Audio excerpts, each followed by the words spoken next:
The Ashen Nursery had been locked for 20 years because every heir carried inside it died before dawn. So when Lord Regent Merrick Vale ordered an abandoned Omega to sweep its floor, the entire court understood what he truly meant. He was not sending Nera to clean. He was sending her to be blamed by the dead. The nursery doors stood at the end of the western hall, sealed in black iron, guarded by 2 wolf knights who refused to look directly at the cradle sigil burned into the wood.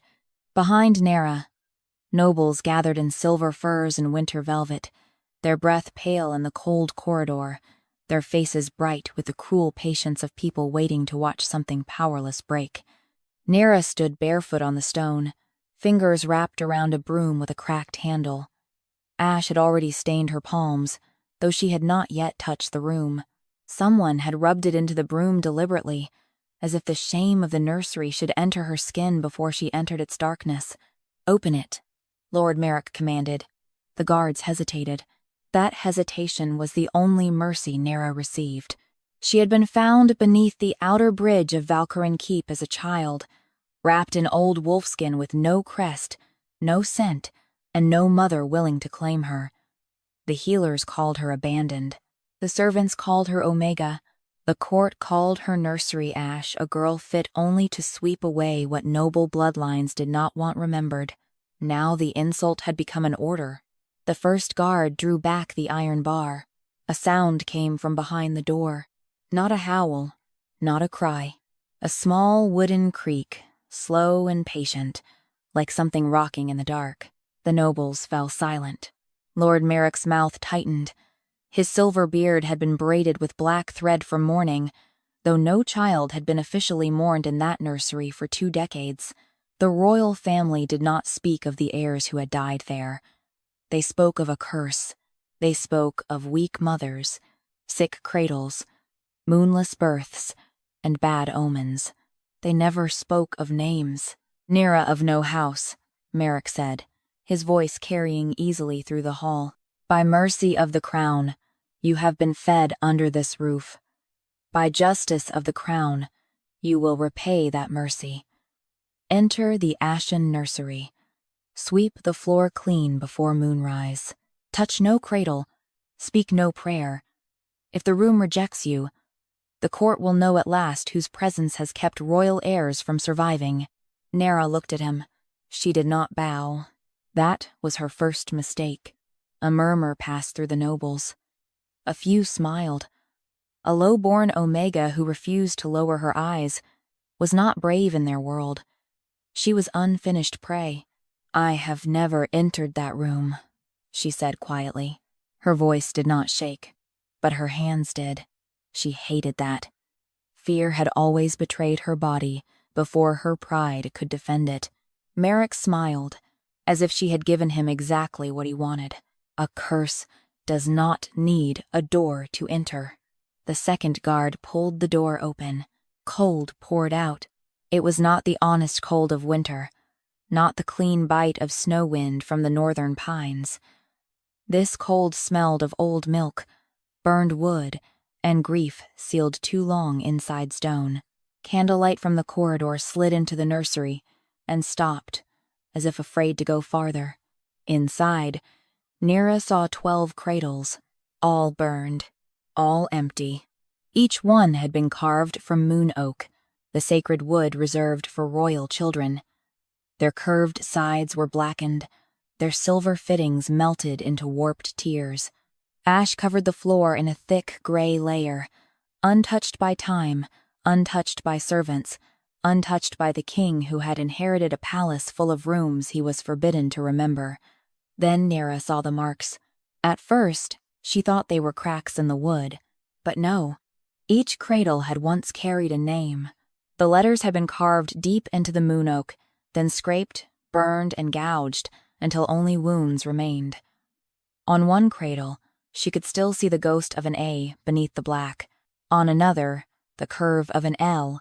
On the smallest cradle near the cracked window, someone had hacked so violently through the name that the blade had split the wood like bone. The children had not only died here, they had been erased. The broom slipped lower in Nera's hands. Something in her chest answered the room before she did. Not power. Not yet. Pain. A thin, piercing ache opened beneath her ribs, the kind she had felt all her life whenever she passed the western wing. As a child, she had thought it was hunger. As a servant, she had thought it was fear. Now, standing before the forbidden nursery, she understood neither word had ever been enough. The room was grieving, and somehow, impossibly, it recognized her grief. "Go on," Merrick said. Someone pushed her. Nera stumbled across the threshold. The moment her bare foot touched the ash, every torch in the corridor went blue. Gasps burst behind her. The guards stepped back. One noblewoman whispered a prayer and clutched the moonstone at her throat. Nera froze. The ash beneath her foot shifted. Not blown by wind, not disturbed by her weight. It drew away from her skin like water from a flame. Then, from the deepest cradle near the cracked window, came that same slow creak. Rock, rock, rock. Nera turned her head. The burned cradle moved by itself. A noblewoman screamed. "Silence!" Merrick snapped too quickly, but the room did not obey him. A second cradle began to rock, then a third, then all 12. Their blackened runners moved against the ash-covered floor without hands, without wind, without living children inside them. The sound filled the nursery, soft and terrible, the lullaby of a room that had never stopped waiting. Nera could not breathe. Behind her, the court pressed closer to the doorway, but did not enter. None of them dared cross the threshold. Their fear warmed the air at her back, sharp as blood. "What trick is this?" Merrick demanded. Nera wanted to answer, but the ache beneath her ribs rose into her throat. A voice whispered from the nearest cradle. Not loud, not groan. A child's voice, thin as smoke. Nera. Her knees weakened. The name did not sound like accusation. It sounded like recognition. Her own name had never belonged to anyone's mouth gently. In the servant quarters, it was barked. In the kitchens, it was shortened. In the court, it was used like dirt. But the dead child in the cradle spoke it, as if it had been waiting years to say it. Another voice joined it. Nera. Then another. Nera. All 12 burned cradles rocked faster. Ash lifted from the floor in trembling spirals. It curled around her ankles, not staining her now, but circling her like wolves scenting a lost cub. Shapes formed in the gray air, small hands, small faces, silver eyes too old for infants, tiny wolf ears made of moonlit smoke. Nera stepped back, horrified. "No," she whispered. "Please, I don't know you." The smallest spirit appeared above the cradle nearest the window, no larger than a sleeping newborn, its body made of silver smoke and black ash. Its eyes opened. "You do." The words did not enter her ears. They entered her bones. The court erupted. A gray-haired noblewoman stumbled backward so hard her pearls snapped against the stone. "That cradle?" she breathed, pointing with a trembling hand toward the smallest moon-oak bed near the window. "There was a prince in that one." Lord Merrick turned on her so sharply the corridor went silent. The woman's face drained of color, as if she had spoken a death sentence by accident. "My lady," Merrick said softly, "there has never been a prince in that cradle." But everyone saw the burned groove in the wood. Everyone saw the half-erased letters beneath the ash. A, and in that moment, the court was no longer afraid because Nera had awakened the nursery. They were afraid because someone remembered. Lord Merrick raised his hand. "Do not move." But someone else had arrived at the end of the corridor. The court parted before him without command. Alpha King Caelan Vale walked through the blue torchlight, with a black wolf cloak over his shoulders and a crown of dark silver on his head. He was younger than the portraits made him seem, but colder, as if power had frozen around a wound no one was allowed to see. His eyes were gold, not warm gold, but the hard, burning shade of a predator watching a blade approach his throat. Every noble lowered their head. Nera did not. She could not. The dead children were still whispering her name. Caelan stopped at the nursery door. For one breath, all the authority in the kingdom seemed to vanish from his face. Terror replaced it. Not fear of Nera, fear of the Cradles. His gaze moved over the rocking beds, the rising spirits, the ruined name carvings burned into the moon oak. Then his eyes dropped to the floor. The ash had begun forming letters. Slowly, deliberately, stroke by stroke. Nera looked down and felt the last warmth leave her body. The ash was not writing Nera. It was writing a name she had never heard. Neralith Cradle Ash. Lord Merrick made a sound. Not anger. Not command. Fear. It tore out of him before he could bury it, raw and sharp enough to silence the entire corridor. His face drained of color.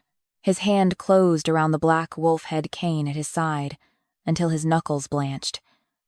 And for the first time since Nera had known him, the regent looked not like a judge, but like a man staring at a grave he had personally filled. "No," he whispered. "That name was burned." The smallest spirit lifted one smoky hand toward Nera. "Not abandoned," it whispered. "Hidden." Caelan staggered. One hand slammed against the nursery doorframe. The other clutched his chest, as if something inside him had bitten through his ribs. His golden eyes flashed black. Claws burst from his fingertips, scraping deep lines into the ironwood. Beneath the skin of his throat, dark veins spread like spilled ink, pulsing with a sickness that did not belong to any living wound. A growl broke from him, but it was not his voice. It was his wolf. The sound filled the corridor, ancient and agonized, the howl of a beast forced to recognize a crime written into its own blood. The spirits turned toward him, all 12 of them, and every burned cradle stopped rocking at once. The nursery became impossibly still. Then the smallest cradle, the one near the cracked window, the one whose name had been hacked deepest from the wood filled with silver light. Nera stared. The ash inside it rose, gathered, breathed, and for the first time in 20 years, one of the burned cradles was no longer empty. The silver light in the smallest cradle breathed. Nera could not move. The ash inside the burned moon oak bed gathered slowly, grain by grain, as if invisible hands were shaping something that had been denied a body for 20 years. A tiny form emerged first as smoke, then as moonlit fur, then as a sleeping infant curled beneath a veil of silver fire. It was not alive. Nera knew that before the court began screaming again. No living child could be made of ash and memory, but it was not empty either. The cradle had remembered what the kingdom had erased. Caelan gripped the doorframe harder, claws buried deep in the wood. Black veins pulsed beneath his throat and disappeared under the collar of his armor. His wolf's growl rolled through the corridor with such pain that even the nobles stepped away from him. Lord Merrick recovered first. "Close the door," he commanded. No guard moved. "Close it." One knight reached for the iron handle, but the moment his gauntlet crossed the threshold, every cradle snapped toward him at once. The sound was not loud. It was worse than loud. 12 burned cradles turning in perfect silence. 12 empty wounds facing the living man who dared to seal them away again. The knight dropped his hand and staggered back. Nera took one careful step toward the smallest cradle.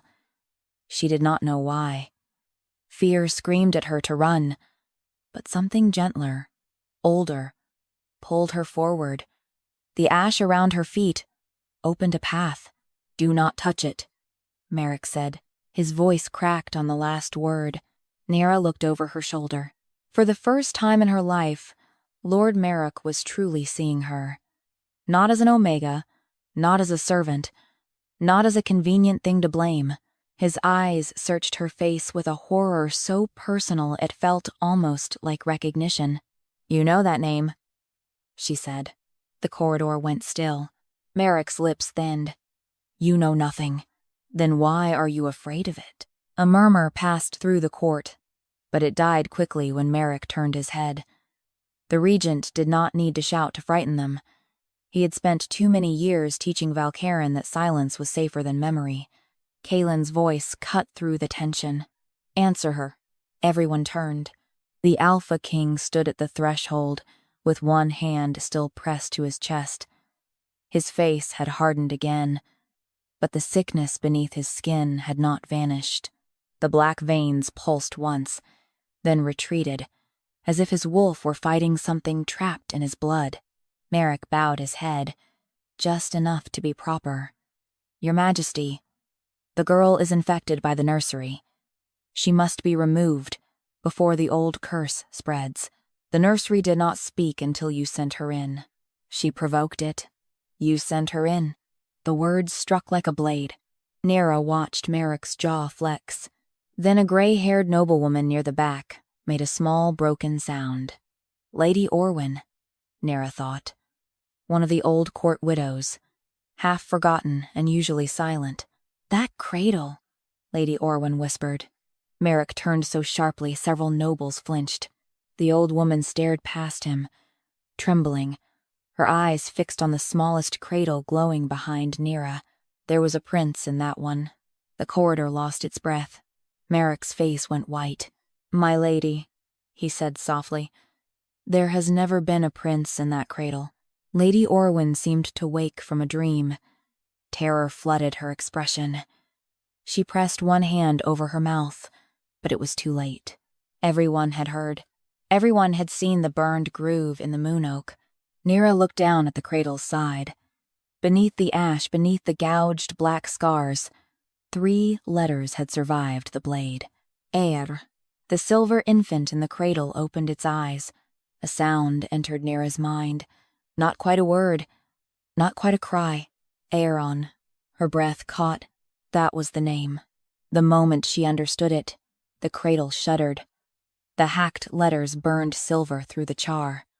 A hidden line appeared beneath them, carved so faintly no servant's eye would have noticed before. "First son of Queen Malys." The court exploded into whispers. Queen Malys had never had a son. That was what every lesson in Valcarin said. That was what every family record claimed. Queen Malys had died barren, leaving the throne to her brother's line, Merrick's line, Caelan's line. But the burned cradle said otherwise. Caelan stared at the letters, as if they had opened beneath his feet like a grave. "My father told me Malys left no child," he said. Merrick's voice hardened. "Because she did not." The silver infant began to cry. Nera bent without thinking. The sound was too small, too wounded. It pulled at a place in her that had never been held as a child, never been named with love, never been mourned when she suffered. She reached toward the cradle, but stopped just before touching the light. "I won't hurt you," she whispered. The crying ceased. The infant looked at her. Then the nursery answered. Ash burst upward from all 12 cradles, spiraling into the air like a storm of black snow. Letters flashed along each burned frame, half-names, lost titles, fragments of mothers erased from royal portraits. Not all sons, not all daughters. Children, heirs, lives cut from the root of the kingdom. Caelan stepped into the nursery. The court gasped. No Alpha King had crossed that threshold in 20 years. The moment he entered, his knees nearly buckled. Nera saw the pain seize him. His claws lengthened again, tearing through his gloves. His wolf snarled beneath his skin. But this time, the sound was not rage. It was recognition. The silver infant turned its face toward Caelan. Blood darkened beneath his lower lip. Nera forgot her fear and moved toward him. "Your Majesty, stay back," he rasped. "My wolf does not know whether to bow to you or tear apart anyone who reaches for you." The words struck through the room like forbidden heat. Nera stopped, not because she trusted him, but because she believed the warning. There was danger in Caelan's eyes, terrible and restrained. Yet his body had shifted between her and the guards without command, as if some part of him had chosen protection before his pride could deny it. Merrick saw it too, and fear sharpened into opportunity. "Behold!" he cried, lifting his cane toward the court. "The curse reaches for the king himself. If she speaks another dead name, your king dies with it." 2 guards moved. Caelan tried to turn, but pain locked his body. His wolf roared once inside the room, and every flame in the corridor died. The guards crossed the threshold. The ash at Nera's feet went black. Not gray. Black. It rose around her like a living veil. The broom in her hand cracked from end to end, and something hidden inside the wood spilled out a thin strip of old silver, engraved with the same cradle sigil burned into the nursery door. Merrick stopped breathing. Nera looked at the silver strip in her palm. The spirits whispered all at once, "Keeper." This time, Nera did not step back. Her fingers closed around the silver. Her fear remained, sharp and alive, but beneath it, something steadier rose. She had been ordered to sweep ashes, not hear them. She had been sent into the nursery to be rejected, not recognized, yet the dead had called her hidden, and no one in her life had ever claimed her with such desperate tenderness. Slowly, with every eye in the court fixed upon her, Nera lifted the silver strip and held it toward the smallest cradle. The guards froze. Caelan lifted his head, eyes blazing gold through pain. Nera did not understand the word keeper. She did not understand the blood rushing in her ears, or the way every erased name in the room seemed to turn toward her like flowers toward moonlight. Then the silver infant, in the smallest cradle, reached one tiny hand toward the strip, and spoke aloud, so every noble heard. "Tell them who killed us." The words did not echo. They sank. Every noble in the corridor seemed to feel them enter the stone, the walls, the old bones of Valcaran Keep. "Tell them who killed us, not who cursed us, not who failed to save us. Who killed us?" Nera's hand trembled around the silver strip. The infant's tiny fingers touched the engraved cradle sigil.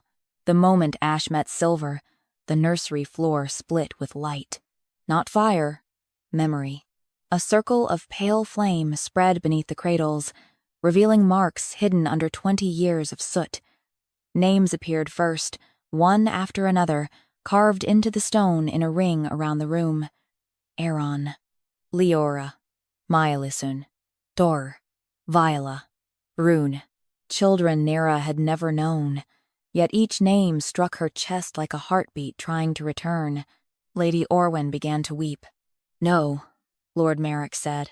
It was quiet, but it carried more fear than any shout. Caelan took one step forward, forcing his shaking body to obey him. The black veins had climbed beneath his jaw now, pulsing like poison. Still, his eyes did not leave the names. "These were royal heirs," he said. "No," Merrick answered. Caelan turned slowly. "You are denying stone now? I am denying a death room's lies." The smallest cradle rocked once. The silver infant looked at Merrick. Behind Nera, ash lifted from the floor and formed a shape tall, veiled, crowned in a circlet of burned silver. A woman. Her face was incomplete, eaten by flame and time, but the room knew her. The cradles stilled as if their mother had entered. Queen Mylis. The dead queen raised one hand. A memory unfolded in the air. The nursery appeared as it had once been, warm with candlelight, white curtains, polished moon oak cradles, soft wolfskin blankets. A young queen stood beside the smallest cradle, smiling through exhaustion while a baby slept beneath a silver-threaded coverlet. At her side stood a younger Merrick, not yet gray, not yet regent, his hand resting over his heart in loyal ceremony. "He is strong," the memory of Queen Malis whispered. "Aaron will be named before the court at dawn." The younger Merrick smiled. "No!" the real Merrick snarled. "Enough." His cane struck the floor. The memory shattered. Nera staggered as if struck. The silver strip burned cold in her palm, but she refused to drop it. For one breath she saw Aaron's cradle empty again, the truth torn away before it could finish. Then Caelan moved. He crossed the nursery in 3 strides and seized Merrick by the front of his ceremonial robe. The court gasped. Caelan's claws pricked the regent's throat. What happened before dawn? Merrick stared at him, no longer hiding his panic. Release me. What happened? If you force this room to speak, boy, you will not like the blood it names. The word boy hit harder than it should have. Something passed across Caelan's face, a flash of old obedience, old training, old wounds buried beneath a crown. Nera saw it clearly. Merrick had not merely advised him. He had shaped him, raised him, fed him every approved version of the past, until the king himself became a locked room. Caelan's grip tightened.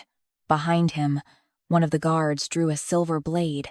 Nera saw the movement before anyone else. Caelan, she warned. The king turned just as the guard lunged not at him, at her. Caelan's wolf broke through his eyes. He released Merrick and moved with impossible speed, catching the guard's wrist before the blade touched Nera's throat. Bone cracked. The guard screamed. Caelan threw him against the nursery wall hard enough to shake ash from the ceiling. Silence followed. Caelan stood before Nera, breathing harshly, claws fully extended, his body half-turned between her and the court. The danger in him filled the room like a storm held behind teeth. Nera should have stepped away. She did not. His head tilted slightly, as if he felt that defiance. His gaze lowered to her face, fierce and tortured. "You should fear me," he said under his breath. "I do," Nera answered. His eyes darkened. "But not as much as I fear the men who need children to stay silent." For a moment, something in him broke open. Not softness, not love. Something more dangerous. Recognition. Merrick used that moment. "Listen to her," he said to the court, voice rising. "She speaks like the dead because she belongs to them. She has ensnared the king. Look at him. His wolf rots before your eyes. If she names more heirs, royal blood will fail completely." The nobles shifted. Fear was easier than truth. Nera felt it happen, the room tilting against her again. Not because they believed Merrick fully, but because believing him required less courage than admitting their families had feasted for years on a stolen throne. A young lord near the door whispered, "If the king dies, the borders fall." Another answered, "The northern packs will invade." A third said, "Kill the Omega and seal the nursery." Caelan snarled. Every voice died. But Nera understood then that Caelan's protection could not save her alone.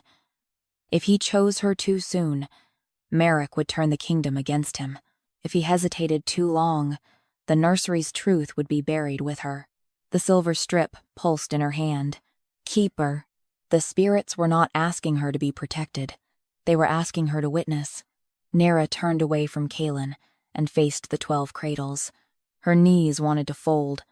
Her throat burned. She was an abandoned Omega with no house, no rank, no blade, and no living mother's name to shield her. But the dead had names. The dead had mothers. The dead had waited 20 years for someone low enough to be thrown into the ashes and stubborn enough not to crawl out blind. She lifted the silver strip. "I cannot tell what I do not know," she whispered to the cradles. "Show me." The room went cold enough to stop breath. Merrick lunged. "No!" Caelan caught him before he reached her. Nera pressed the strip to Aaron's cradle. The burned nursery vanished. She stood inside the memory, not watching from a distance. Inside it, warm candlelight flickered over clean walls. Rain tapped the window. Baby Aaron slept in the smallest cradle, one fist curled beside his cheek. Queen Melis sat nearby, pale and exhausted, humming a lullaby. Then the door opened. Younger Merrick entered with 3 moon priests and a woman carrying a black bowl. Nera's stomach turned. The bowl was filled with ash. Queen Melis rose. "What is this?" Merrick's face held sorrow so perfect it looked rehearsed. "Mercy, sister. The council has seen the old law. A son from your body will divide the kingdom. He is the heir." "No," Merrick said gently. He is the war. The priests moved. Queen Melis screamed. Nera tried to run to the cradle, but the memory held her still. She could only watch as the moon priests pressed burning ash to the baby's lips and scraped his name from the cradle, while he cried without sound. Aaron's silver eyes opened, not at his mother, at Nera. Across 20 years of death, the murdered heir saw her. "Remember me," he whispered. The memory shattered. Nera fell back into the ruined nursery with a gasp. Every candle in the corridor burst into black flame. On the smallest cradle, the full name Caelan Vale burned clear through the char, and beneath it, a second line appeared. Murdered, by order of Lord Merrick Vale. For one perfect, impossible moment, no one breathed. The accusation burned on the cradle in silver fire. Murdered, by order of Lord Merrick Vale. Then the court broke, not into screams at first, into denial. 100 soft refusals passed through the corridor like frightened birds beating themselves against glass. "No, that cannot be. The nursery is lying. Stone can be bewitched." Merrick did not speak. That silence frightened Nera more than his anger ever had. He stood inside Caelan's grip, with the cradle's light reflected in his eyes. And for the first time, she saw not a cornered villain, but a man calculating how many lives he would need to spend to escape one truth. Caelan released him slowly. The Alpha King's claws were still out. Blood ran from his lower lip. The black veins beneath his skin pulsed harder now, as if the name Aaron had struck some poisoned root inside him. "You told me Queen Melis died barren," Caelan said. Merrick adjusted the front of his robe with hands that barely shook. "Because the kingdom needed that mercy." "Mercy?" If Aaron had lived, every wolf banner in Valkyrin would have split between Melis and my father. Half the packs would have followed the queen's child. Half would have followed the male line. We would have drowned in civil war before winter. You murdered an infant. I preserved a kingdom. The words were so calm that Nera felt cold spread through her stomach. Aaron's cradle rocked once. The silver infant did not cry this time. It stared at Merrick with old, bright eyes, and somehow that was worse. Caelan took a step toward his uncle. Merrick lifted his cane and pointed it, not at Caelan, but at Nera, and now she would undo it. That is what cradle ash blood does. It drags buried heirs back into the world and makes living kings pay for dead claims. Nera's fingers tightened around the silver strip. "You knew what I was. I knew what your blood might become." The answer moved through her like a blade entering slowly. "Then you knew where I came from." Merrick's eyes flicked to her face. "Too brief. Too late." Caelan saw it.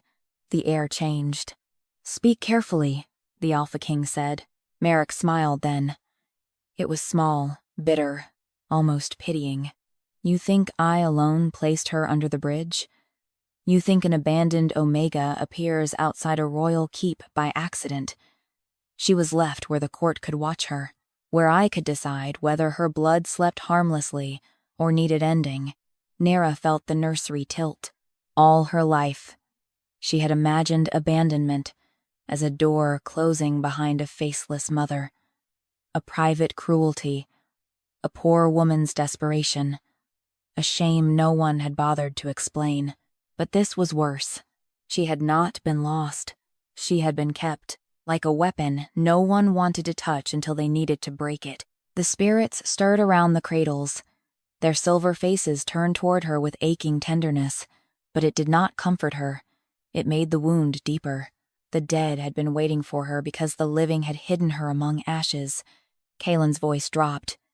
Who was her mother? Merrick said nothing. The black veins under Caelan's skin surged up his neck. He staggered, but did not fall. His wolf growled through his teeth. Not at Nera now, but at the man before him. Who was her mother? The room answered before Merrick could. The burned cradles began to rock again, not all at once, but one by one, like a procession waking. Names glowed along their sides. Ashen Vale, Leora Vale, Vela of Moonmere, Rune Vale, Maelisun, Tor. Each name burned brighter, and beneath each appeared the same terrible mark, order sealed by the regent's blood. The court recoiled. Lady Orwyn sank to her knees. Nera lifted the silver strip, but her hand shook too badly to hold it steady. "Enough," she whispered to the room. "Please, I cannot carry all of you at once." The cradles stilled. Only Aaron's light remained. The infant raised one ash-bright hand toward the far wall. Nera turned. At first, she saw only blackened stone and the remains of a nursery mural. Moonwolves, crowned mothers, a silver tree with 12 branches. Each branch burned through, then ash peeled away from the wall in thin sheets, revealing a hidden panel behind the cracked plaster. A cradle sigil. Not burned. Buried. Caelan saw it too. "Open it." No one moved. He looked at the nearest guard. "Open it." The guard was pale, but he obeyed. His dagger worked beneath the panel edge. Stone scraped. Ash fell. The hidden door gave way with a low groan, revealing a narrow hollow in the wall. Inside lay a bundle of white cloth, a rusted infant bracelet, and a roll of blood-dark parchment sealed with black wax. Merrick moved so fast Nera barely saw him. He tore free from Caelan's weakened hold and lunged for the hollow. Nera reached it first. She did not know she could move that quickly. One moment she was beside the cradle, the next her hand closed around the parchment. Merrick's fingers caught her wrist, hard enough to bruise. "Give it to me," he hissed. For years, that voice would have made her obey. This time, it did not. Nera looked into his eyes and saw the truth clearly. He was not afraid of her power because it was monstrous. He was afraid because it remembered. "No," she said. Merrick struck her. The blow snapped her face sideways. Caelan roared. The sound shattered every remaining pane of glass in the nursery. Before Merrick could raise his cane again, the Alpha King seized him by the throat and drove him against the wall. "Touch her again," Caelan snarled, his voice layered with wolf and man. "And I will forget you share my blood." Merrick laughed, though Caelan's claws pressed into his skin. "You already are forgetting, boy. That is what she does. That is what they all do. Dead names poison living kings." Nera tasted blood where her lip had split. She should have been trembling. She was, but her fingers were already breaking the black wax seal. The moment it cracked, every cradle bowed toward her. The parchment unrolled by itself. A woman's handwriting appeared across the page, faded but legible, each line written in brown ink that had once been blood. "To the daughter I cannot name aloud." Nera stopped breathing. Caelan's grip loosened on Merrick's throat. Merrick's face changed. Not anger now. Defeat, quickly hidden. Nera read the next line with the whole court listening. "If this letter has found you, Neralith, then the nursery has finally chosen its keeper, and my death was not enough to bury you." A shadow moved behind the silver infant in Aaron's cradle. A woman's voice whispered from the walls, soft as ash falling. "My daughter." Nera looked up. At the edge of the nursery, where no one had stood before, the burned shape of a woman began to form, and she was wearing the lost crown of Queen Maelys. The burned woman wore a crown no history book admitted had ever existed. It was not gold. Gold belonged to kings who survived long enough to rewrite their bloodlines. This crown was blackened silver, thin as winter branches, with 12 tiny cradle charms hanging from its points. Each charm swayed without wind. Each one carried a name. Nera stared at the woman forming from ash and moonlight. Queen Maelys had no face at first, only the outline of grief. A slender throat marked by smoke. Hands folded over a wound that still glowed faintly beneath her ribs. Hair drifting around her like burned silk. Then the shadows thinned, and Nera saw eyes the same gray as her own. The room seemed to fall away beneath her. "My daughter." The words had been soft, but they struck harder than Merrick's hand. Nera had imagined hearing that word 1,000 times in childhood. Daughter. Not girl. Not Omega. Not foundling. Not ash sweeper. A word with shelter inside it. A word that meant someone had once looked at her and wanted her to live. Now it came from a dead queen wearing a crown of murdered children. No, Nera whispered. Queen Malus reached toward her, but stopped before touching. Even dead, she seemed afraid to frighten her. I left you beneath the bridge because it was the only place Merrick's men would not search first, the queen said. I wrapped you in wolfskin from the old Cradles line. I gave you no crest, so they could not prove your blood. I gave you no name, because names were what they burned. Nera's throat closed. All her life, the absence of a name had been her shame. Now it became the only reason she had survived. Caelan released Merrick and stepped back, his expression unreadable except for the pain shaking through him. His wolf still clawed beneath his skin, but his eyes remained fixed on Nera, as if the girl he had seen with a broom had vanished, and something impossible had been standing there all along. Merrick pressed a hand to his bruised throat. A ghost's confession means nothing. Queen Malus turned her burned face toward him. The cradles rocked once. Merrick fell silent. You killed my son, she said. You killed the others after him. And when my daughter was born, you came with priests and ash to finish what you began. You would have broken the kingdom, Merrick said, though his voice had lost strength. A female line holding cradle. Ash memory? The old packs would have risen for her. Every buried heir would have become a claim. Every dead child a banner. They were children. They were succession wars waiting to breathe. Nera looked at him then. Truly looked. There was no madness in him. That was what made it worse. Merrick believed every murder had been a wall built against chaos.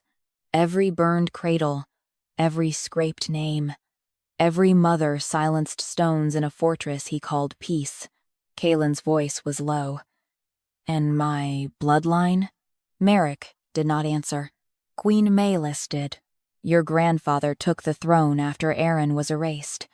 But stolen crowns do not sit lightly on living wolves. Each king after him carried the weight. Each heir born from that line fed on names that were not his. That is why your wolf is dying, Caelan Vale. Not from weakness, from debt. The word debt moved through the room like a sentence. Caelan looked as though it had struck him in the chest.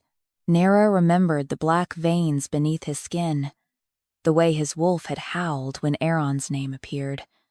Not curse, debt. A beast trapped inside a stolen inheritance, forced to carry crimes it had not committed, but could not escape. For one dangerous heartbeat, she pitied him. Then she hated herself for it.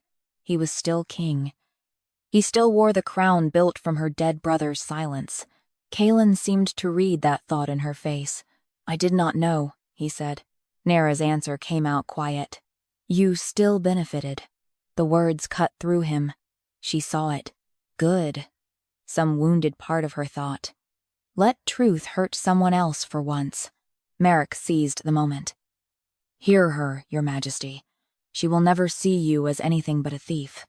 Stand aside now, and the court may yet contain this. Caelan did not look at him. He looked only at Nera. And if I do not stand aside? Merrick's eyes sharpened. Then the nobles will ask whether a king ruled by a death room and an ash-born girl is still fit to command Valcaran. The threat landed exactly where it was meant to. The court shifted again. Nera saw calculation waking behind fear. Lords who had bowed to Caelan an hour ago now measured his trembling hand, the black veins at his throat, the abandoned Omega holding a dead queen's letter. If he protected her, he became vulnerable. If he condemned her, he remained king. That was the choice Merrick wanted. Queen Malus faded slightly, the effort of staying visible burning through her. Nerolith, she said, the names must be carried to the moon court before dawn. If they are sealed there, The dead may testify before every pack. Merrick's face hardened. So that was what he feared most. Not the nursery, not the ghosts. A public court he could not control. Nera clutched the parchment. I don't know the way. Caelan stepped forward. I do. Merrick laughed once. You cannot leave this wing with her. The moment she carries those names beyond the nursery, every loyal house will call it treason. Caelan's claws slowly withdrew, but the danger in him did not lessen. It became colder, sharper. Then they may call loudly. He turned toward the court. No softness remained in his face, no visible doubt, only the terrible stillness of an alpha king deciding which law he would break first. Nera leaves this room under my protection. A ripple of shock passed through the nobles. Merrick lifted his cane. By what right? Caelan looked back at Nera. Something burned between them. Not romance yet, not trust, but a bond forged in shared ruin. His wolf watched her through his eyes, with hunger, reverence, and violence tangled together. By the right of the living king, Caelan said, and by the debt of the dead one. He held out his hand to her. Nera stared at it. Taking it would not mean forgiveness. It would not mean surrender. It would mean stepping out of the only room that had ever named her and into a kingdom ready to kill her for carrying the truth. Behind her, Queen Malus whispered, Choose survival first. Justice can follow. Nera placed the parchment against her chest. Then, slowly, she took Caelan's hand. His fingers closed around hers, with a restraint that felt more dangerous than force. The moment their skin touched, every cradle in the nursery bowed, and beneath the floor, something ancient began to wake. The floor moved beneath them. Not enough to throw anyone down, just enough to make every noble in the corridor understand that the palace had heard Caelan's vow and answered from somewhere deeper than stone. Nera tightened her grip on the parchment. Caelan's hand closed more firmly around hers. His palm was hot, fevered by the sickness in his blood, yet his fingers never crushed hers. That restraint unsettled her more than strength would have. A king who could break bone with one hand was choosing not to. Behind them, the cradles bowed in silence. Before them, the court parted.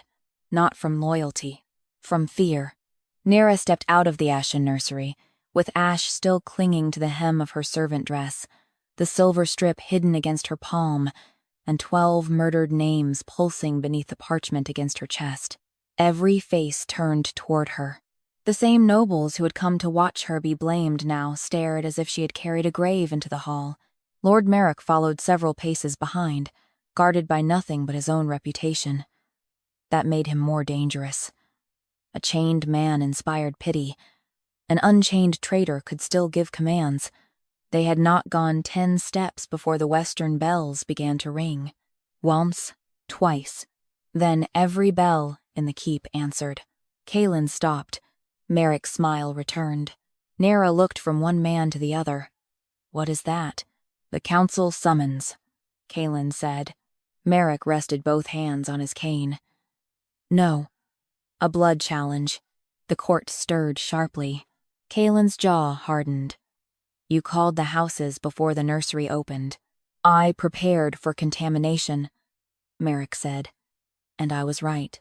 From the far end of the hall, armored wolves entered in rows, wearing the crests of Valkaren's oldest houses: Blackthorn, Frostmere, Redvale, Moonspine, men and women who did not serve Caelan's personal guard, but the ancient council that could strip a king if enough bloodlines declared him corrupted.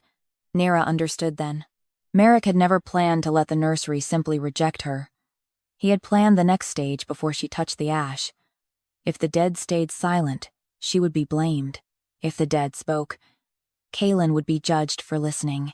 A woman in white fur stepped forward at the head of the council guard. Lady Serene Frostmere. Nera knew her by reputation. The woman chosen by half the court to become Caelan's Luna. Beautiful, cold, perfectly bred. Her pale hair was braided with moon pearls, and her white cloak made every ash stain on Nera's dress look like proof of filth. Serene's eyes moved to Caelan's hand around Nera's. A faint smile touched her mouth. Not hurt. Opportunity. Your Majesty, she said, bowing low. Step away from the Omega, and the council may still hear you as king. Caelan did not release Nera. Serene's smile thinned. Then the council will hear you as a compromised man. Nera tried to pull her hand free. Caelan's gaze cut to her. I am making it worse for you, she whispered. You were sent to die in a room I was taught to fear. He answered under his breath. Do not mistake their hatred for your fault. The words struck too close to tenderness. Nera looked away before they could weaken her. Merrick lifted his voice. The girl carries dead names beyond the sealed wing. By ancient law, no death memory may enter the Moon Court unless witnessed by the ruling council. Then let them witness, Caelan said. Serene stepped closer. Not while she holds the record. An Omega may not carry royal succession memory. Give the parchment to me. The spirits inside the paper seemed to recoil. Nera felt it against her chest, a shiver of terror that was not her own. No, she said. Serene looked at her as if an ash bucket had spoken. No, she repeated softly. Nera's fingers tightened. The dead chose me. They are dead, Serene said. The living decide what survives. Caelan's wolf growled. Serene's gaze flicked to him. Careful, my king. Every sign of instability strengthens your uncle's claim. It was beautifully done. A threat disguised as concern. Caelan could frighten the hallway into silence, but fear would become testimony against him. Nera saw the trap tightening. His protection gave her a path, but it also fed Merrick's accusation. If the king looked too violent, too affected, too bound to her, the council would call him unfit before dawn. So Nera let go of his hand. Caelan went still. She felt the loss of his heat immediately, but she forced herself to stand alone. I will carry the names, she said to Serene, but I will walk without his hand. A flicker passed across Caelan's face. Anger first, then understanding, then something darker, almost pride. Serene's eyes narrowed. She had expected fear, not negotiation. You have no right to bargain. No, Nera said. But you want me to give you the parchment because you cannot take it without proving you fear what it says. A few council guards shifted. Not much. Enough. Merrick's stare sharpened with warning. Serene stepped close enough for Nera to smell the winter roses woven into her cloak. Little ash girl, you are confusing attention with power. Nera's voice stayed low. And you are confusing polish with purity. A dangerous silence fell. For one heartbeat, Nera thought Serene would strike her. Instead, the noblewoman smiled. Let her walk, Serene said. If the dead truly chose her, the Moon Court will decide. If she lies, the old stones will burn the false witness alive. Nera's stomach clenched. Caelan turned on Serene. That law was abolished. Suspended, Merrick corrected. Never abolished. The council guards opened ranks. At the far end of the corridor, beyond the western wing, the path to the Moon Court yawned in shadow. Nera looked back once. The Ashen Nursery door remained open. Inside, the Cradles had lifted their heads again, no longer bowed, watching. Queen Mela stood among them, fading fast, her burned crown dimming. Remember, she mouthed. Nera pressed the parchment harder to her chest and walked. No one touched her. That made it worse. The court followed like wolves behind a bleeding deer, waiting to see whether she would stumble before they needed to bite. Caelan walked a step behind her right shoulder, close enough that she could feel the heat of him, far enough that no one could say he carried her. His voice reached her, low and rough. The Moon Court may hurt you. I know. If it does, my wolf may not obey me. Nera did not look at him. Then command the man. A pause. Then, almost too softly to hear, Caelan said, He is the one I trust less. The confession threaded through her fear like a dark flame. They reached the black arch before the moon court as the last bell died. Ancient silver doors rose before them, carved with 12 wolves circling an empty cradle. At Nera's approach, the cradle carving split open, and from the darkness beyond, a child's voice whispered her true name. The moon court opened without hands. Cold silver light spilled across Nera's bare feet and climbed the ash-stained hem of her dress. The chamber beyond was circular, roofless, and older than the palace built around it.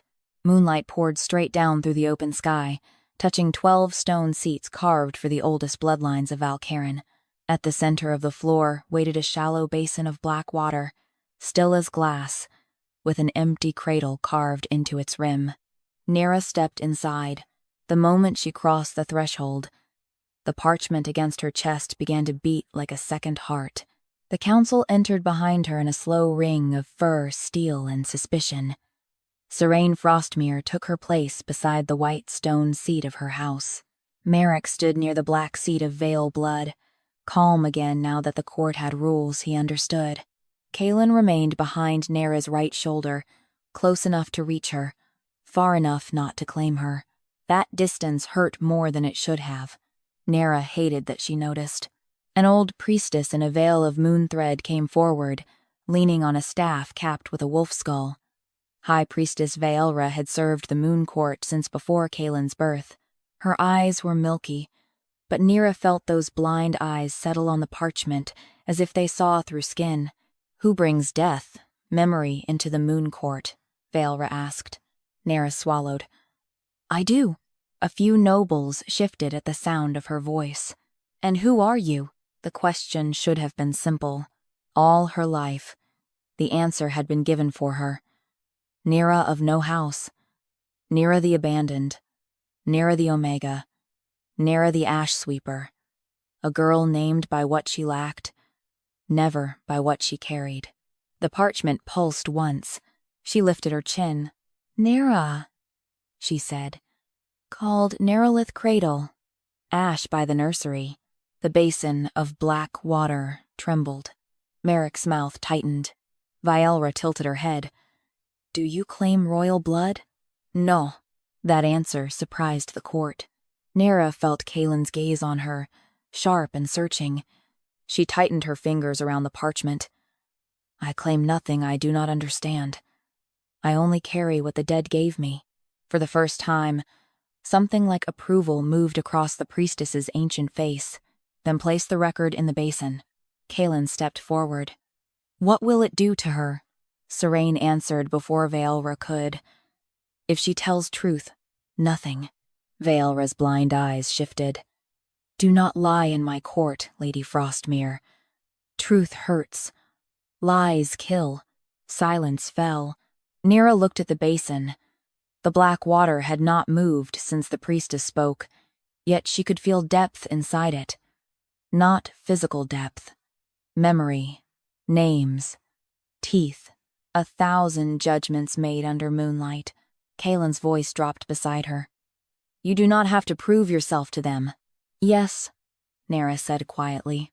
"I do." His jaw tightened. She did not look at him. If she did, she might see concern. Worse, she might want it. Nera stepped to the basin and unrolled the parchment. The dead names glowed faintly beneath her hands. Aeron, Leora, Vela, Rune, Malison, Tor. Others, still blurred by ash, waiting to be restored. She lowered the parchment into the black water. For one breath, nothing happened. Then the basin seized her. Water rose like a living hand and closed around her wrist. Nera gasped. Caelan snarled and moved, but Vaelra struck her staff against the stone. "Do not touch her." His claws burst free. "Release her. If you break the judgment, Alpha King, every name she carries will scatter." Caelan froze, shaking with the effort. The water climbed Nera's arm, cold enough to burn. Images struck her mind in flashes, cradles glowing in candlelight, mothers pleading, priests scraping names from wood. Merrick's younger face watching without blinking. Then, another memory came, sharper than the rest. A baby girl, wrapped in white cloth. A queen bleeding beside the nursery window, a hand pressing a silver bracelet around the child's wrist before tearing it away again. Nera cried out. Caelan's restraint broke by an inch. Nera, she clutched the basin rim with her free hand. I'm still here. The black water surged to her throat. The court watched, some with fear, some with hunger, some with relief, as if seeing her suffer proved the world had not changed too much. Vale's voice came through the roar inside Nera's skull. Speak the first name. Nera shook her head. I don't know all of them. You know the one that woke. Aaron's cradle flashed in her mind. The silver infant. The hacked letters. First son of Queen Malis. Murdered by order of Lord Merrick Vale. Nera forced air into her lungs. Aaron Vale, she said. The moon court answered. The basin exploded upward, not with water, but with light. A vision rose above the chamber for every living witness to see. Queen Malis stood beside the smallest cradle. Merrick entered with the priests. The black ash bowl gleamed in his hands. Aaron's silent cry opened into the night. This time, the memory did not shatter. This time, the moon court held it. Every noble saw Merrick give the order. Every noble saw the ash pressed to the infant's lips. Every noble saw the name scraped from the cradle, while Queen Malis screamed. When the vision faded, Lady Orwyn was sobbing aloud. A young council lord vomited into his hands. Serane's face had lost its perfect calm. Caelan did not move at all. His expression had gone still in a way that frightened Nera more than rage. The vision had not only revealed Merrick's crime, it had shown the first stone beneath Caelan's throne being laid in blood. Vale returned her blind eyes toward Merrick. Lord Regent, she said, the moon court has witnessed murder of royal blood. Merrick bowed his head. For a moment, Nera thought he had finally been defeated. Then he looked up, and there was no fear left in him, only decision. Yes, Merrick said. It has. The court went silent. He turned slowly, letting every noble see his face. And now, it has witnessed why the old law existed. Caelan's voice was deadly. Choose your next words, with care. I chose them 20 years ago. Merrick pointed at Nera. Cradle. Ash blood does not merely remember heirs. It restores claims. If she speaks every name, then every house that descended from the surviving line becomes illegitimate. Lands return. Oaths break. Mates chosen for alliances become false. Children born under those alliances become disputed. You think she carries justice. She carries civil war. Fear moved faster than truth. Nera felt it ripple through the chamber. Merrick pressed harder. Will Blackthorn surrender its northern mines to a dead girl's line? Will Frostmere yield its Luna claim because a murdered daughter outranks them? Will Moonspine kneel to ashes? Ask yourselves what happens when the dead demand everything the living built. Serane's eyes shifted toward Nera. There it was. Not pity. Not horror. Calculation returning. Caelan stepped in front of Nera. The dead demand truth. Merrick's smile was thin. And truth will kill your kingdom. The black veins surged up Caelan's throat again. He swayed, just once, but the court saw it. Serane whispered, The king is weakening. Nera saw the trap closing again.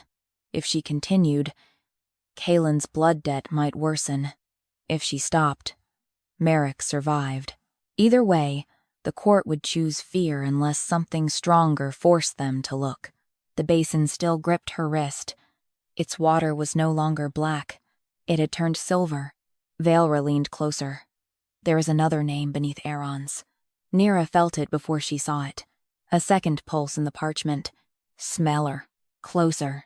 Her own skin began to burn beneath her left wrist, where she had once wondered why no childhood scar ever faded. Silver lines appeared there, forming the shape of a cradle charm. Merrick stepped back. Caelan turned. His eyes dropped to the mark, and whatever he saw there made his wolf go silent. Nera looked into the basin. The silver water reflected not her face, but Queen Malus holding a newborn girl against her heart. Vaelra whispered, almost reverently, "Speak the living name." Nera's mouth went dry. The whole court leaned toward her. She understood then why Merrick had kept her nameless, why he had hidden her in plain sight, why the nursery had waited. A dead heir could accuse. A living heir could inherit. Nera lifted her gaze to the moon court. "My name," she said, voice shaking but clear, "is Nerelith Vale Cradle. Ash." The chamber cracked with silver light, and every wolf in the moon court lowered its head. For the first time in Nera's life, a room full of wolves bowed before her. Not all willingly. That made it feel more dangerous. Some lowered their heads because their wolves forced them. Some because the moon court pressed ancient law into their bones. Some because fear bent their spines before loyalty could resist. But every wolf in that chamber, from council guard to noble lord, dipped its gaze beneath the silver light burning from Nera's wrist. Even Serene Frostmere's white wolf pendant struck the stone as she bowed. Only Merrick remained standing. He fought it. Nera saw the strain lock through his shoulders, saw his cane tremble against the floor, saw sweat gather at his temple as the old law tried to drag his wolf to its knees and his pride refused. Caelan stood beside her, not bowed, not standing above her either. His wolf had gone silent in a way that felt worse than pain. He stared at the cradle mark glowing on Nera's wrist, then at the silver water still holding her hand. "Nerelith Vale," Vaelra said, her blind eyes wet with moonlight. "Living daughter of Queen Malus, keeper of Cradle, ash memory, blood heir of the erased line." A murmur rose like storm wind. Living daughter, blood, heir, erased line. Nera should have felt stronger. Instead, the words seemed to peel her open. She had wanted a mother. She had wanted a reason. She had not wanted a throne built on dead infants, a court ready to tear itself apart, or a king whose suffering was tied to her survival. The basin released her wrist. She stumbled. Caelan caught her before she hit the stone. His arm locked around her waist, hard and instinctive. Heat rushed through her where his hand touched her. Too much heat. Too much danger. The whole court saw it. Nera stiffened. Caelan felt it and let go at once, though his body stayed angled toward hers, as if every nerve in him rejected the distance. Serene lifted her head slowly. Her eyes were no longer polished ice. They were blades. "If she is Malus's daughter," she said, "then she is not merely witness. She is claimant." The word claimant struck the chamber harder than air. Aaron had been dead. The other children had been dead. Their names could condemn, but they could not sit a throne. Nera could, and that was when fear became hunger. Lords who had recoiled from her now looked at her with new calculations. Some saw danger. Some saw a banner. Some saw a weapon they might control before another house did. Nera felt their attention crawl over her skin. Merrick smiled faintly. He had lost the lie, but found the war. "Now you understand," he said. "The dead have not come for justice. They have come for succession." Caelan's voice was low. "You murdered the rightful line and preserved the living one." Merrick turned to the council. "Will you let an ash-raised Omega undo 20 years of oaths in one night? Will you kneel to a girl who does not know which fork belongs beside a royal plate? A girl whose first act as heir is to drag screaming ghosts into your court?" Nera's face burned. The insult should have been small after everything else. It was not, because he was right in the one way that hurt. She did not know court laws. She did not know alliances. She did not know how to be anything except the girl who survived by staying useful and quiet. Caelan stepped forward, but Nera lifted a hand. He stopped. That surprised them both.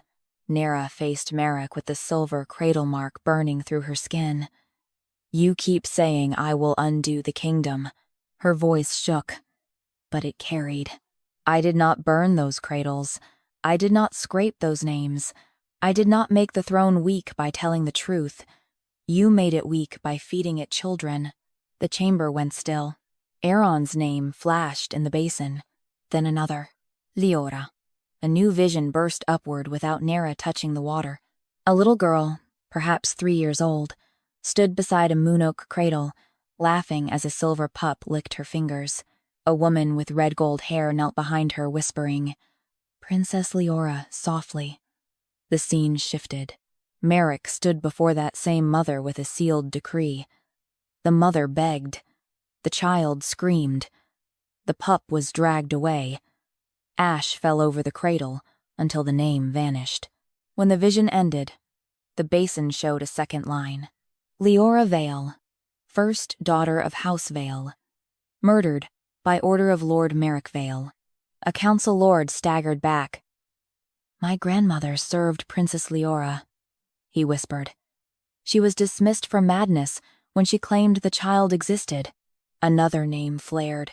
Vile, then Rune. The moon court began showing them faster. Not full memories now, but flashes sharp enough to wound. A cradle covered. A mother silenced. A priest scraping letters. Merrick younger, then older. Always present, always solemn, always calling murder prevention. With each name, Caelan bent slightly more under invisible weight. Nera saw it, and understood, too late. Every restored heir pulled debt through his blood. "Stop," she said. The basin did not stop. "Maelisun. Thor." Black veins crawled up Caelan's face. His hand slammed against the stone seat beside him. Cracks spread beneath his claws. Nera turned to Vaelra. "Stop the court." "I cannot," the priestess said. "The names have found a living keeper." Caelan gave a broken growl and dropped to one knee. The chamber erupted. Serene moved first, not toward him, but toward Nera. Enough. Her hand closed around Nera's wrist. The cradle mark flashed. Serene screamed and fell back, smoke rising from her palm. Caelan's head snapped up. His wolf looked through his eyes. Not dying now. Pharrell. One council guard reached for Nera. Caelan crossed the distance between them so fast the air cracked. He seized the man by the throat and lifted him from the floor. "No one touches her." The words were not shouted. They were worse. They were law spoken by a king barely holding back a beast. The guard clawed at Caelan's wrist, choking. Nera saw the court's terror sharpening into the very accusation Merrick wanted. "Monster, corrupted, unfit. Caelan," she said. He did not hear her. His wolf was staring at every hand in the room that might reach for her. Nera stepped close despite the danger. "Caelan." A snarl tore from him. The sound hit her skin like cold iron. She flinched. His eyes cleared just enough to see it. Horror moved through his face. He dropped the guard immediately and stumbled back, breathing hard, as if the worst wound in the room was not the sickness tearing through his blood but the fear he had put in hers. Merrick's voice rose, triumphant. "You see? The king cannot control his wolf near her. The cradle, Ash heir awakens dead, claims and drives royal blood. Mad. For the safety of Valkyrin, both must be bound before dawn." Several council guards lifted silver chains. Nera's wrist burned. In the basin, Aaron's silver infant appeared again, small and solemn. "Do not run," he whispered inside her bones. She looked at the chains, then at Caelan, who stood shaking between man and beast, trying to protect her from the court and from himself. For the first time, Nera understood what the dead wanted of her. Not merely memory. Choice. She stepped past Caelan before he could stop her, and placed both hands into the silver basin. The moon court gasped. Cold shot up her arms, into her throat, behind her eyes. Every murdered name gathered inside her like a choir of tiny heartbeats. Nera lifted her head. "If the king carries the debt," she said, Then let the keeper hear the price." The basin turned black. A voice older than the palace answered from beneath the water. "One stolen crown must be surrendered before dawn." Every eye turned to Caelan. Then the voice spoke again, "Or one living heir must die in its place." The moon court turned its face toward Caelan, as if the sentence had already chosen him. One stolen crown must be surrendered before dawn, or one living heir must die in its place. Nera pulled her hands from the basin, but the cold stayed inside her bones. The names remained there, too, 12 small heartbeats pressing against her ribs, waiting for the world to decide whether truth was worth a king's life. Caelan stood very still. The black veins beneath his skin faded for one breath, then returned darker, as if the ancient voice had reached into his blood and tightened its fist. He looked at the basin, then at Nera. Not with fear, not even with surprise. With acceptance. That frightened her most. "No," she said, before anyone else could speak. Merrick's eyes gleamed. "The Moon Court has spoken. It gave a choice," Nera said. "A choice between the kingdom and a girl who should have died unnamed." Caelan moved then, not toward Merrick, toward the basin. Nera stepped in front of him. "Do not." His eyes lowered to hers. In the silver light, he looked less like the untouchable Alpha King and more like a man standing at the edge of a grave dug long before his birth. "If the crown is stolen," he said, "then the debt is mine to pay. You did not steal it. I wore it." The answer was too honest, too calm. It pierced through her anger and found the pity she had tried to bury. Behind them, Serene rose, one burned hand clutched against her chest. "If His Majesty surrenders the crown, every border treaty collapses, every rival pack will march before moonset. Then the council will appoint a temporary war regent," Merrick said smoothly. "Until succession can be reviewed."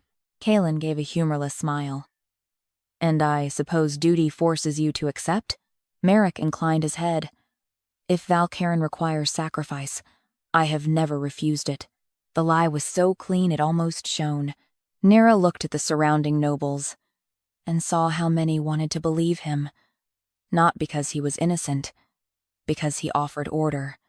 A dead king, a bound heir, a regent who knew the laws. Horrible, but simple. Truth was not simple. Truth demanded they rebuild everything. The basin darkened again. Aaron's small voice whispered inside Nera's mind, "The crown is not metal." She turned toward the water. "What does that mean?" Vale's blind eyes sharpened. "What did you hear?" Nera repeated it. The old priestess went pale. Merrick's expression changed too quickly to hide. Caelan noticed. "Explain." Vaelra gripped her staff. "In the first laws, the crown meant more than the circlet. It meant the right to command the wolves of Valcarin." Merrick snapped. "Old poetry has no place here." "It is not poetry," Vaelra said. "It is binding law." Nera's breath caught. "Then surrendering the crown does not have to mean he dies?" "It means," Vaelra said carefully, "the stolen command must be given back to the bloodline it was taken from." Every eye returned to Nera. The chamber changed. Earlier, they had looked at her as a claimant. Now, they looked at her as something worse. Impossible rouler. Nera stepped back. "No." The word came from her without thought. Merrick laughed, low and sharp. "There. Even the Ash Girl has sense." But Caelan was watching her, and something in his gaze had shifted. Not relief. Not hunger for escape. A terrible understanding. "Nera," he said. "No," she repeated. "I cannot command a kitchen without being shoved aside. I cannot read half the laws carved in this chamber. I do not know your borders, your armies, your houses, your treaties. I am not a queen because dead children know my name." The honesty silenced the court more effectively than any claim would have. Caelan stepped closer, slow enough that she could refuse him. "You are not afraid of lacking power," he said quietly. "You are afraid of becoming like the people who used it against you." Her throat tightened. She hated him a little for seeing that clearly. Merrick struck his cane against the stone. Touching. But useless. She refuses. The king must pay. Caelan turned. I did not refuse. Nera stared at him. The chamber stilled. Caelan reached up and removed the dark silver crown from his head. The sound that moved through the moon court was not a gasp. It was a fracture. No king of Valcaran had ever uncrowned himself before the council. The circlet looked heavier in his hands than it had on his brow. Its black jewels pulsed faintly, as if something inside them lived and hated being disturbed. Merrick took one step forward. Caelan. The king did not look at him. He held the crown toward Nera. I surrender the stolen command, he said, voice carrying through the chamber.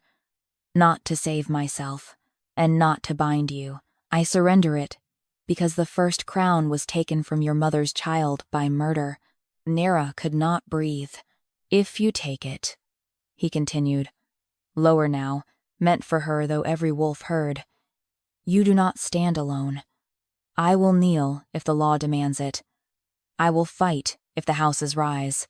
And if my wolf must tear apart every man who calls you false, I will spend the rest of my life teaching him to wait for your word.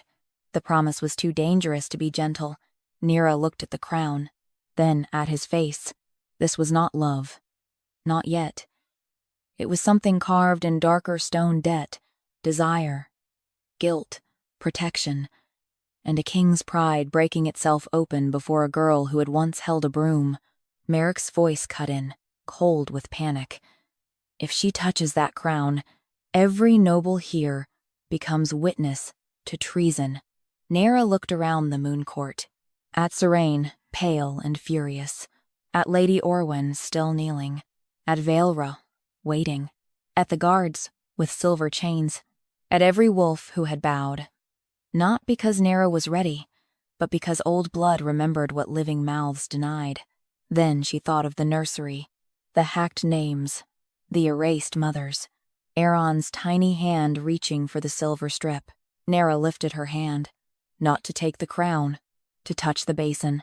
If I accept the command, she said, I will not accept the throne tonight. Vaelra inhaled sharply. Nera continued before fear could silence her. Let the dead names be restored first. Let every house hear what was stolen. Let the living decide under full moon and full truth. Until then, the crown's command will not belong to Merrick. It will not belong to fear. It will be held in trust. By whom? Serain demanded. Nera looked at Caelan. His crown still rested in his hands. By the king who surrendered it willingly, she said. And by the keeper who heard why. The basin flashed silver. The ancient voice answered. Accepted. Caelan's knees hit the stone. Not in collapse. In oath. Every wolf in the chamber followed, dragged down by a law older than pride. Even Serain fell to one knee, shaking with rage. Only Merrick remained standing. The black jewels in Caelan's crown cracked. From their broken centers, ash poured out. Not ordinary ash. Names. Dozens of them. Hundreds. More than the 12 cradles. Nera stared as the ash swirled above the moon court, forming a vast ring of erased heirs, stolen daughters, buried sons, mothers cut from lineage, children traded for peace. Merrick backed away. For the first time, the full horror reached his face, because the nursery had not shown all of them, only the beginning. The silver infant Aeron appeared above the basin and pointed one glowing hand at the regent. He killed the heirs, the child whispered. Then another voice joined. But he did not act alone. The doors of the moon court slammed shut, and every noble seal in the chamber began to bleed. Blood ran from the noble seals like fresh wounds. It seeped from carved wolves, moonstones, iron crests, and old house sigils set into the 12 seats of the moon court. Blackthorn bled dark red, Frostmere bled pale silver, Moonspine bled almost white. Even the veil seal above Merrick's place, split open and poured blood down the stone like a throat cut in silence. The nobles recoiled from their own histories. Nera stood frozen beside the basin, Caelan kneeling before her with the cracked crown in his hands, and watched the walls accuse everyone. Not just Merrick.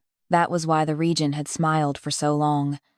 That was why he had survived truth after truth. One guilty man could be executed. One guilty bloodline could be replaced. But if every great house had touched the ash, if every family had profited from the erased heirs, then the court would rather burn Nera alive than let the dead finish speaking. Serene Frostmere rose slowly from one knee, her burned hand shaking. Her seal bled behind her in thin silver threads. "What is this?" she whispered. The basin answered before anyone else could. A vision opened above the chamber. Not one nursery this time. Many. A mountain cradle in Frostmere Hall, where a girl with white hair was smothered before her first naming because she outranked the son chosen for alliance. A blackthorn infant carried into the woods and left beneath a wolf altar because his mother came from a forbidden bloodline.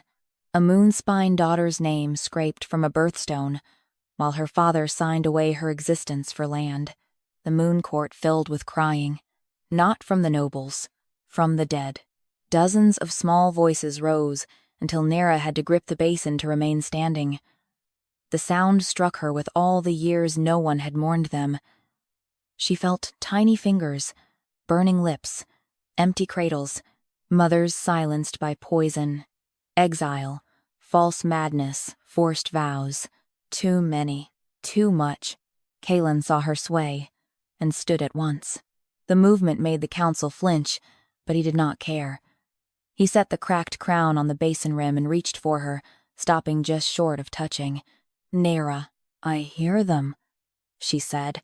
Her voice sounded far away. "All of them." Vaelra struck her staff once. "Keeper, you must release what you cannot carry. Cradle ash blood remembers. It was never meant to imprison every grief inside one body." "How?" Nera whispered. The priestess turned her blind face toward the cracked crown. "Restore the names to the houses that stole them." Merrick laughed.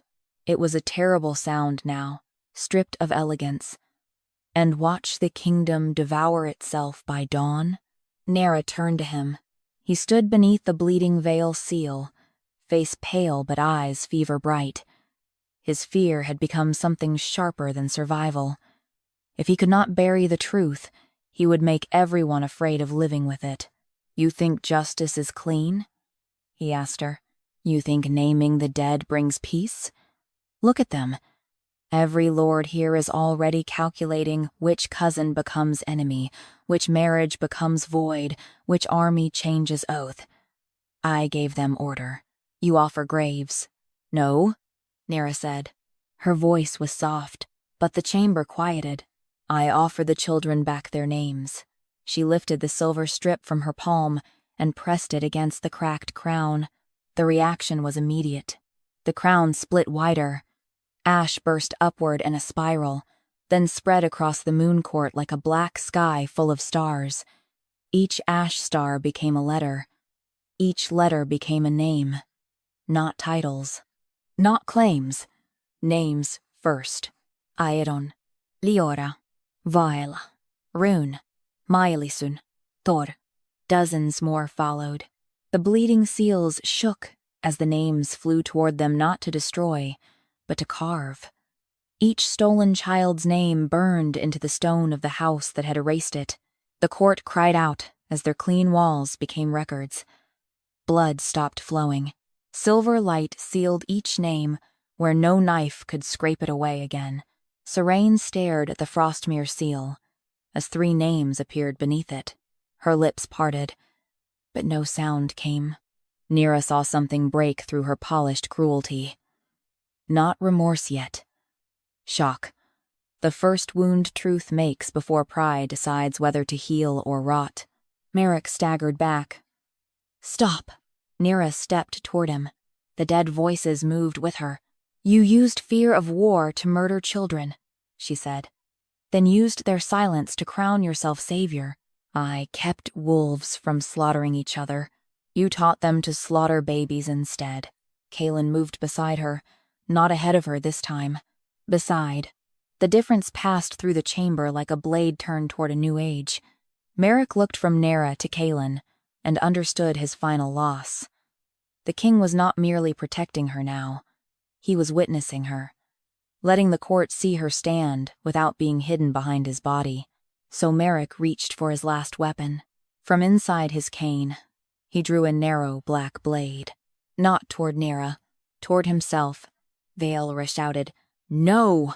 Merrick drove the blade into his own palm and slammed the bleeding hand against the Vale seal. The chamber went dark. Every restored name flickered. Caelan cursed and caught Nera as the floor cracked beneath her feet. From the Vale seal, black fire spilled in the shape of a wolf with no eyes, no fur, no flesh, only hunger wrapped in old royal command. "The first oath," Vale gasped. "He is invoking blood dominion." Merrick's voice rose through the darkness. "If the houses cannot be trusted with truth, then they will kneel to the blood that kept them alive." The eyeless wolf lunged for the restored names. Nera felt them scream. Caelan shoved her behind him, but she caught his arm. "No." His eyes flashed. "That thing will tear through you. Then do not let it reach me alone." For one breath, they stared at each other. Then Caelan gave her his hand. This time, Nera took it without hesitation. Heat and cold collided between them. His dying wolf roared through his blood. Her cradle ash memory opened around it. The dead children gathered behind her, not as weapons, but as witnesses. Tiny silver forms, bright eyes, names restored and burning. The black wolf struck. Nera lifted the silver strip. Caelan lifted the cracked crown. Together, they met it. The impact threw every noble to the floor. Moonlight exploded through the roofless court, white and merciless. Nera felt the old command tearing at her knee. Forget. Obey. Burn. But Caelan's hand tightened around hers, anchoring her to the living world. His voice broke beside her. "Tell me what to do." The Alpha King of Valkaran, asking an abandoned Omega for command. Nera looked into the black wolf's empty face and understood. "Release them," she said. Caelan pressed the cracked crown into the silver basin. "I release the stolen dead from Vale command," he said. The crown shattered. The black wolf screamed. The restored names blazed brighter than dawn, then flew from the walls into the open sky, rising like sparks toward the moon. One by one, the children's cries changed. Not to laughter. That would have been too easy. To silence. Peaceful. Final silence. Aaron remained last. The silver infant hovered before Nera. "Thank you, Keeper." Then he turned to Caelan. "Not guilty," he whispered, "but responsible." Caelan bowed his head. "I know." Aaron touched the king's chest. The black veins beneath Caelan's skin burned silver, then vanished. Merrick screamed as the Vale seal split behind him. The blood dominion he had awakened recoiled from the broken crown and wrapped around its true master. Black fire chained his wrists, his throat, his heart. He fell to his knees where he had once expected Nera to kneel. The moon court doors opened. Dawn had not come yet, but the sky above the chamber had begun to pale. Vale's staff struck the stone. By witness of moon, blood, and restored names, Lord Regent Merrick Vale is stripped of title, protection, and voice in succession. Merrick tried to speak. Only ash spilled from his mouth. Nera looked away, not because she pitied him, because for the first time, she did not need to watch cruelty suffer in order to know she had survived it. By the time the moon court emptied, no one walked as they had entered. The nobles left in silence, not because they had become good, not because one night of truth could cleanse generations of hunger, but because every seal in Valkaran now carried names that could not be scraped away. Their walls would remember.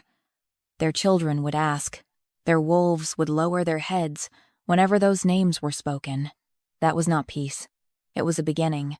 Merrick was taken beneath guard to the old root cells below the palace, where no moonlight reached and no title could soften stone. He did not shout as they dragged him away. He could not. The blood dominion he had awakened had sealed his voice with ash, leaving him with the silence he had forced upon the dead. Nera watched only until he disappeared. Then she turned away. Caelan stood beside the silver basin, the remains of his shattered crown still resting at the bottom like broken teeth. Without it, he looked no less dangerous. If anything, the absence of the crown made him more real. A man stripped of borrowed command. A king standing before the cost of his blood. Vaelra approached him first. "The crown can be reforged," the priestess said. Caelan looked down at the basin. "Not as it was."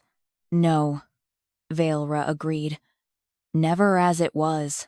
Then the old woman turned to Nera and bowed, not deeply, not like a servant, like a witness before a sacred thing. "Keeper of Cradle, ash memory," she said. "Living heir of Queen Malus. Until the full council gathers under open moon, the restored names remain under your protection." Nera almost laughed, not because it was funny, because the girl who had entered the Ashen Nursery with a broom now had half a kingdom afraid to breathe her name. "I do not know how to protect a kingdom," she said. Vaelra's blind eyes softened. "Then begin by protecting the truth. Kingdoms are built after." The priestess left her with that. For a while, only Nera and Caelan remained beneath the paling sky. Dawn touched the rim of the moon court in gray-blue light. The storm-dark clouds parted slowly above them, revealing a moon fading into morning. Nera's wrist still glowed faintly where the cradle mark had appeared, but the pain was gone. In its place was a strange warmth. Not power exactly, but belonging. Caelan stepped closer. Not too close. He had learned quickly, she realized, that she noticed the difference between protection and possession. "You should rest," he said. "You should sit before you fall." A faint, tired shadow crossed his mouth. Almost a smile. "Are you commanding me already?" "No. If I were commanding you, you would know." This time, the smile came fully, though it carried exhaustion and grief. It made him look younger for one breath, and more dangerous the next, because tenderness on a man like Caelan did not soften the blade. It only showed who he might turn it for. Then his expression changed. "I owe you more than protection." Nera looked away from the basin. "You owe the dead." "Yes," he said, "but I also owe you." The words settled between them with dangerous weight. Nera wanted to reject them. She wanted to say his debt meant nothing to the girl who had eaten in servant corners, slept near kitchen heat, and learned not to cry where nobles could hear. But the truth was not that simple. Nothing between them had been simple since his wolf first howled at her name. "You cannot repair my life by standing beside me once," she said. "I know. You cannot undo what your throne became." "I know. And if you look at me like I am a wound, you can worship until it heals. I will leave you bleeding in your own hall." His eyes darkened, not with anger, with something fiercer. "Good," he said. Nera turned back to him. Caelan lowered himself to one knee. The movement struck through her before she could prepare for it. He did not do it loudly. No court remained to witness. No council watched. No crown forced him. The Alpha King knelt on cracked moonstone before the abandoned Omega he had been taught never to see. "I will not ask you to be my Luna tonight," he said. "I will not ask you to forgive my blood. I will not ask you to carry a throne before you have had one morning to decide who you are without their hands around your throat." Her breath caught. Caelan looked up at her, gold eyes steady. "I ask only this. Let me stand where you can see me. Let me earn the right to be trusted before I ever ask to be loved." Nera's heart hurt. That was the cruelest kindness anyone had ever offered her. because it gave her the one thing power had never given freely: time. She looked at the man kneeling before her, then at the broken crown, then at the doors leading back toward the western wing. "I need to go back," she said. Caelan rose at once. "To the nursery?" Nera nodded. He did not question her. They walked together through a palace that no longer felt asleep. Servants stood in doorways, whispering. Guards lowered their eyes as Nera passed. Not all from respect. Some from fear. Some from shame. But no one called her nursery Ash. When they reached the western hall, the Ashen Nursery doors were open. Inside, the room had changed. The cradles were still burned. The walls still blackened. The floor still dusted with ash. Truth had not made the place beautiful. It had made it honest. Nera stepped inside alone. Caelan waited at the threshold. For a moment, she saw nothing. Then silver light gathered near the smallest cradle. Aaron appeared first, no longer crying. Behind him came the others, faint and peaceful, their tiny wolf ears glowing like moonlit smoke. Last came Queen Malus, her burned crown dimmer now, her face clearer than before. Nera's mother smiled at her. It broke something in Nera that pain had never managed to break. She covered her mouth, but the sob escaped anyway. Malus crossed the ash without disturbing it, and stopped before her daughter. "I wanted to name you beneath bells," the queen whispered. "I wanted every wolf in Valkyrin to hear you breathe." Nera shook her head, tears blurring the room. "I was so angry at you. You had every right. I thought you left me because I was nothing." Malus lifted a hand, still stopping just short of touch. "I left you because you were everything they feared." Nera closed her eyes. When she opened them, Aaron was beside the queen, his small hand resting in hers. The boy looked at Nera with solemn silver eyes. "Remember us," he said. "I will. Not as weapons. I promise. Not as claims." The cradles rocked once, gently. "As children," Malus whispered. "Remember them first as children." Nera nodded through tears. The spirits began to fade. Not vanish. Fade like candles at sunrise, no longer trapped in darkness, no longer screaming to be heard. Aaron disappeared last. His tiny hand lifted in farewell, and then the smallest cradle was empty again. This time, empty did not mean erased. Nera stood in the quiet nursery until the first true dawnlight touched the floor. Black ash shifted beneath her feet. Slowly, carefully, it formed 12 names in a circle around her. Then, one more. Nerolith. Caelan's voice came softly from the doorway. "What do you want done with this room?" Nera wiped her face.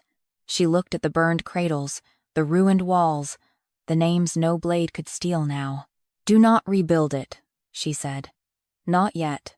Caelan inclined his head. "Then what shall it be?" Nera turned toward him. "A place where Valkyrin brings the names it is ashamed of." His chaza held hers. "And after that?" For the first time, Nera did not feel the old answer rise inside her. "I do not know. I cannot. I am no one." She looked down at the cradle mark glowing on her wrist. Then she looked at the Alpha King waiting outside the room he had once feared, not entering until she allowed it. "After that," she said, "we decide what kind of kingdom deserves to survive." Caelan stepped across the threshold, only when she reached for him. Their hands met above the ash. No cradle rocked. No ghost cried. No court shouted. Only the morning entered, pale and clean, touching the burned nursery one board at a time, and for the first time in 20 years, the room did not feel abandoned. It felt like it was waiting to become sacred.